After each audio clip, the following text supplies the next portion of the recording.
Welcome to this lecture.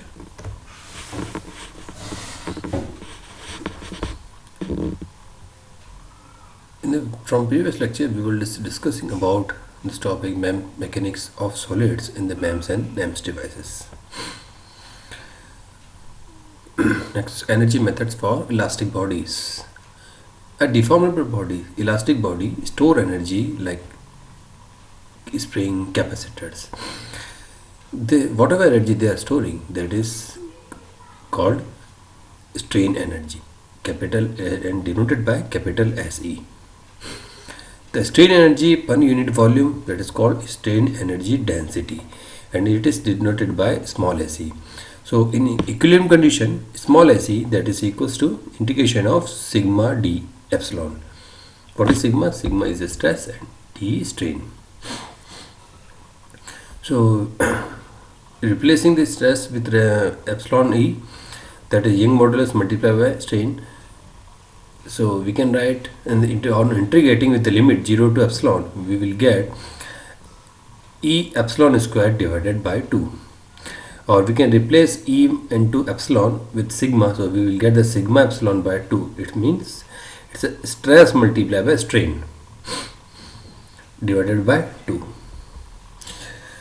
Energy method for elastic bodies. For a bar or beam, stress sigma, and it's a ratio of force divided by area, that is P upon A. Here P is force and the strain, that is sigma epsilon, that is the ratio of du by dx, where du is a infinitesimal small segment of bar of length dx. Dx is the initial length, and the du is a stretch, is a increase in the length or decrease in the length, change in the length of the bar, and dx is the small part of that bar. Strain energy of a bar, SE, capital SE bar, that is strain energy, that is strain energy density multiplied by S volume. We have already seen in the previous slides that strain energy per volume, there this is SE, and SE is strain energy density, so it is strain energy divided by volume. So in the reverse, we can say that capital SE bar, that is strain energy volume divided by strain energy density divided by volume. So this is strain energy density sigma epsilon by 2, and the volume is AD into dx, into change in the length. A is a cross sectional area, so we can write it this way, and integrating with the limit 0 to L, just replacing this epsilon with again sigma, we can also write it as sigma square upon 2e into adx, or we can write putting the value of sigma, that is f upon a, p or p upon a, so we can write p square upon a square 2e, so a is cancelled by a square, so we will get a here only, so p square upon 2a into dx we will get.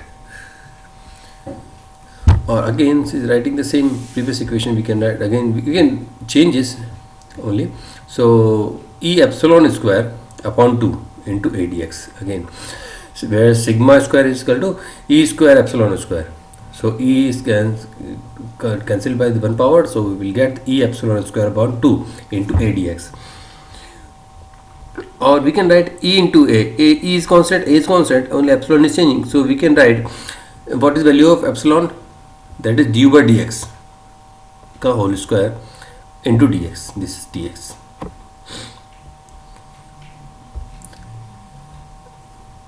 The strain energy, that is volume 0 to infinite, that is sigma epsilon by 2 into dV, we have already written there. Then we already changes, there is sigma square upon 2e into dV. We can write for the value of the sigma, that is my upon I, my upon I, we have already seen mc upon I, we have written internal momentum, bending moment, and this is moment of inertia. So we can write this way also, instead of sigma we can place this value of sigma here, my upon I. So this is m is constant value, 2 is constant, E is constant, I is constant, only remaining value is y square dv, or we can write y square dA double integration with dx. So first integrating this one, this is already written, that is a I, that is moment of inertia. So this is I square, that will be I, and this is I square, so one I will be cancelled out, so we will get m square upon 2e I into dx, integration 0 to L. Here this is the value is replaced by I. Again we can write this equation as m square value is ei d square w by dx square, because m value we have replaced by ei upon rho, and what is the value of 1 upon rho? That is d square w by dx square. Here we replaced m with 1 upon ei upon rho. Rho is curvature, radius of curvature, so we can replace write it like this, and the remaining is 2 ei as it is, and this is dx.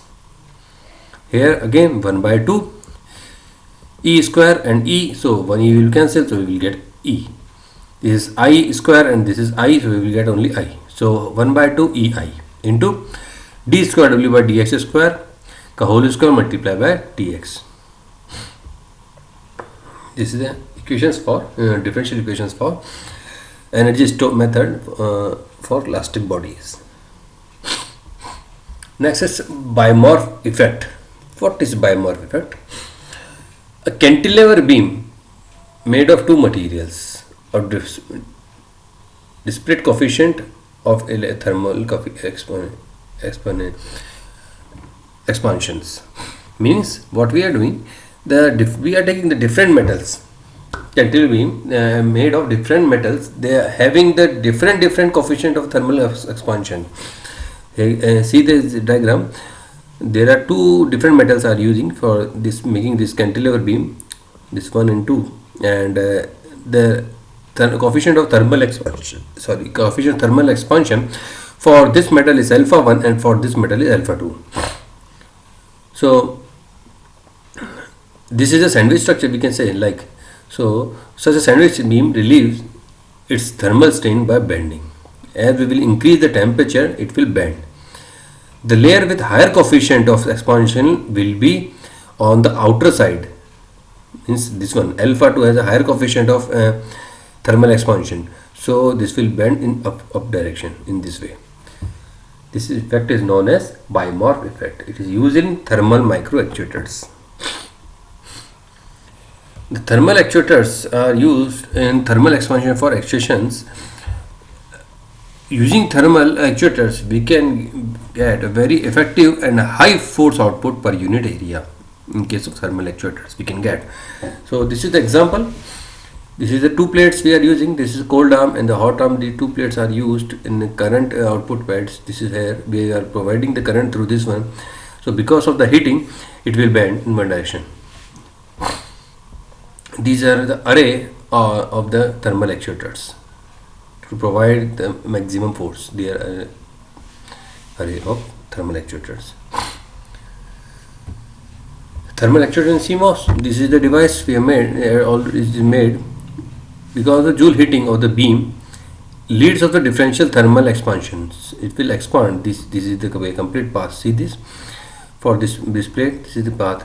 It is fixed from this point, then this way, then it is fixed from this point this way, again from this side, again this from this point fixed. So this is the complete spring type structure for this one, for this plate. So because of the thermal expansion, it will bend, so it will move, it will apply the force. This is thermal actuator summary. Easy process integration. Large force can be produced with a small displacement. Need lever mechanism to trade off force for the displacement, like we have seen in the earlier, and very inefficient because of the relation between the applied current and the output force. Time constant is 1 millisecond. This is a problem. It's a very slow process because it will take time to expand with heating. substantial conduction through the air. Also the atmospheric temperature will affect it, so that is also problem with it. The minimal convection in the sub-millimeter design. Radiation losses important above 300 degrees centigrade is heating, so there will be radiations, so that may create problem. Instant heating and slow cooling. Heating is possible instantly, we can heat, but for cooling it will cooling will slowly. So this is also known. And except when radiative losses dominate, जहाँ पर radiative loss dominate है, where we can use this process. In the next lecture we will discuss about some more picture characteristics of this beam, or we can say the deformable bodies. Till then, thank you.